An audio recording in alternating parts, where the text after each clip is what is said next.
Hello and welcome to another video about the challenges in Starcraft II. This challenge is called the Path of Ascension and is very similar to the For the Swarm challenge of the Zerg, where what you have to do is again defend your three pylons by separating your group of units over 3 rounds. So this round we have Zealots, Stalkers, Colossi, and your Spellcaster, which in this case is a Sentry. And the enemies that we're facing are the Hellions, which I'm going to use the Stalkers to combat, the Mass Marines, which I'm going to use Colossi to combat, and a group of Marauders, which I'm going to use the Zealots. So again, you can position your units any way you want, click the ready button, and then you're good to go. So here I am, I have my Stalkers against this group of Hellions. And what you're going to need to do if you want to get the gold achievement is blink back your Stalkers so they get out of, harm's way, so they stop getting targeted when they get to lower health.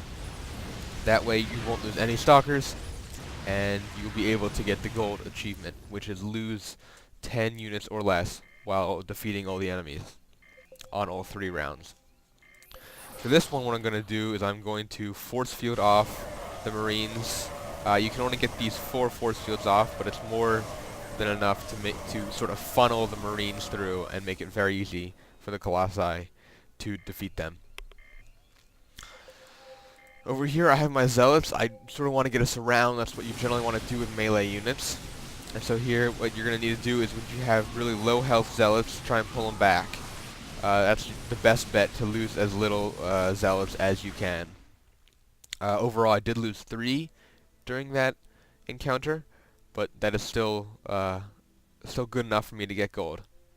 Here I have Void Rays, Carriers, Immortals, and a High Templar Spellcaster against Battle Cruisers, Siege Tanks, and Thors.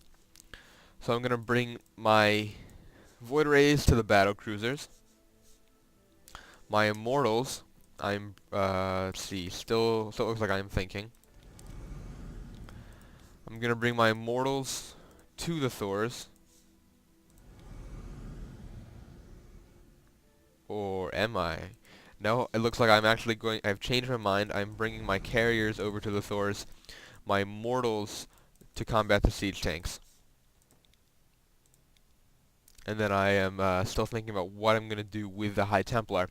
And eventually I decide that the High Templar would be best suited against the Battle Cruisers, where the High Templar can easily feed back each of the Battle Cruisers, dealing 200 damage to them right off the bat.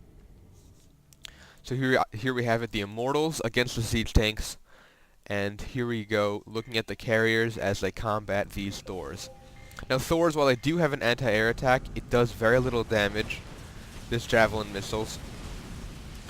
It does 4 waves of 6 damage, so it only does 24 damage, and since these Carriers have 2 armor, it does significantly less. It only does 16 per volley, making the Carriers a very good counter against the Thors. And again, for the most part, if you end up getting one at low health, just keep it back so the Thors don't target it. Next up, I have my Immortals versus the Siege Tanks. Immortals are very good against these Siege Tanks because of their Hardened Shield ability, meaning they only take 10 damage per attack, while dealing out 50 for their attacks. And in this round, I do lose, it looks like, a single Immortal, but I managed to pull back my other one to keep my losses low. Actually, I may have lost 2 Immortals there. Here I have my High Templars and my Void Rays against these 3 Battle Cruisers. First thing I do is feed back each of them, instantly doing 200 damage to each, and then I just focus fire down the rest with my Void Rays. And once these Void Rays get charged, the Battle Cruisers should fall immediately. There we go, again pulling back, as you saw, any low health units that I had to keep them from being targeted. For round 3, we have a lot more units. We have Zealots, Archons, Immortals. We have 2 Spellcasters, both a High Templar and a Sentry. A small group of Phoenixes, Stalkers, and Colossi against Battlecruiser and Viking, Hellion and Reaper, and Marauder and Siege Tank. So what I'm doing here is I'm taking my Stalkers and my Colossi, and I'm going to put them against the Hellions and Reapers. I'm bringing my Archons and my Phoenixes to combat the Battlecruiser and Viking. And I brought my Immortals and my Zealots to target the Marauders and the Siege Tanks. My High Templar is going to come up to fight the Hellions and the Reapers, and my Sentry, still making up its mind, seems as though it is going to go over to my Immortals and my Zealots. First, we're going to see me use the Archon and the Phoenix up top against the Battlecruiser and the Vikings. The Archons do attack air with a small range of 2, but they can attack air nonetheless, and it looks as though the Vikings do land. But first off, I'm trying to focus down the Battlecruisers, and the Vikings are getting up, and I'm just moving my Phoenixes around. I don't think it really helps in this situation. I do lose 2 Phoenixes, but my Archons finish off that Viking there. Now up top I have my High Templar, Stalkers, and Colossi. I move my Colossi onto the high ground, while my Stalkers are there in the bottom, and I get off a lot of good Psy Storms, both on the Hellions and now the Reapers. And the Psy Storm does 80 damage, which is nearly enough to kill a Hellion, and definitely enough to kill a Reaper. On the bottom I have Immortals, my Sentry, and my Zealots.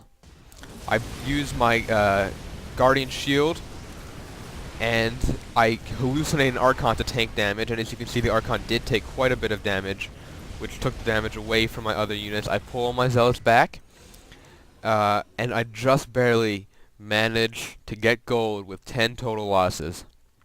So I hope you enjoyed that video and learned something about how you could potentially get gold on the Path of Ascension achievement. Path of Ascension challenge. And next I will be doing the Tactical Command challenge, which is essentially the same thing but for Terran units.